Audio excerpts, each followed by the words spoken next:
गांव का नाम था सोनपुर। एक छोटा सा गांव जहां सुबह की शुरुआत मंदिर की घंटी और चिड़ियों की चहचहाहट से होती थी। कच्ची सड़कें, पीपल का पुराना पेड़ और शाम होते ही चाय की दुकान पर जुटती भीड़, यही सोनपुर की पहचान थी। इसी गांव में मैं रहता था, और अगर मुझसे कोई पूछे कि मेरी जिंदगी की सबसे कीमती चीज़ क्या है, तो बिना सोचे मैं कहूँगा, मेरा दोस्त शिवम। पहली मुलाकात। मेरी और शिवम की दोस्ती की शुरुआत स्कूल से हुई थी। 5वीं क्लास का पहला दिन था। मैं नया था, डरपोक और थोड़ा सा चुप रहने वाला। क्लास में सबसे पीछे बैठा था, सिर झुकाए। तभी एक आवाज़ आई, ओए, तो नया है क्या? मैंने धीरे से सिर उठाया। सामने एक लड़का खड़ा था, मुस्कुराता हुआ, आंखों में आत्मविश्वास और चेहरे पर सच्चाई। हाँ, मैंने कहा। वो बेंच खींचकर मेरे पास बैठ गया। मैं शिवम हूँ, आज से तू मेरा दोस्त। उस दिन मुझे नहीं पता था कि ये लड़का मेरी जिंदगी बदल देगा। स्कूल की दोस्ती। शिवम पढ़ाई में ठीक ठाक था, लेकिन दिल का बहुत साफ। मैं पढ़ाई में अच्छा था, मगर डर जल्दी जाता था।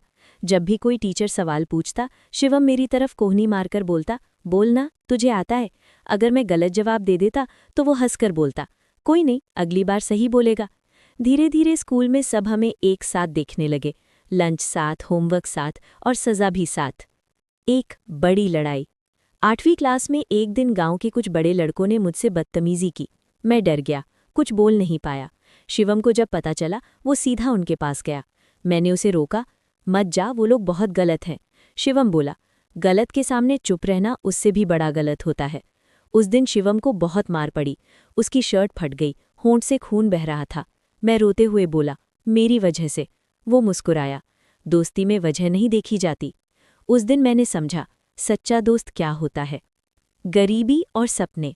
हम दोनों के घर की हालत अच्छी नहीं थी। मेरे पापा मजदूरी करते थे और शिवम के पापा गांव में खेती।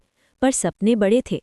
रात को छत पर लेटकर हम बात करते, एक दिन मैं अफसर बनूंगा और मैं अपना खुद का बिजनेस खोलूंगा। शिवम हमेशा कहता, भाई, चाहे जो हो जाए हम साथ रहेंगे।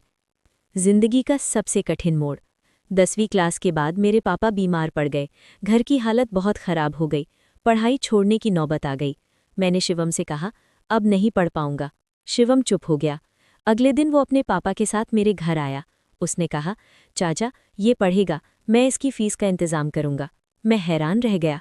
शिवम सुबह खेत में काम करता, शाम को ट्यूशन पढ़ाता और रात में खुद पढ़ता, कभी शिकायत नहीं की। जुदाई का समय। 12वीं के बाद मुझे शहर में कॉलेज मिल गया। शिवम गांव में ही रह गया। स्टेशन पर जब ट्रेन चलने वाली थी, वो बोला, दूर जा रहा है पर दोस्ती यहीं रहेगी। मैंने कहा, तू नहीं होता तो मैं यहाँ तक नहीं पहुँचता। ट्रेन चली और मेरी आंखों से आंसू। वापसी। सालों बाद जब मैं नौकरी लेकर गांव लौटा, सबसे पहले शिवम से मिलने गया। वो वहीं था, वही मुस्कान, वही अपनापन। उसने मुझे गले लगाया और बोला, देखा, मैंने कहा था ना, हम जीतेंगे।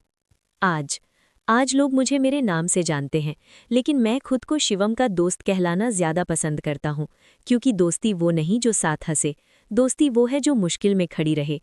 और मेरी जिंदगी में वो दोस्त है शिवम।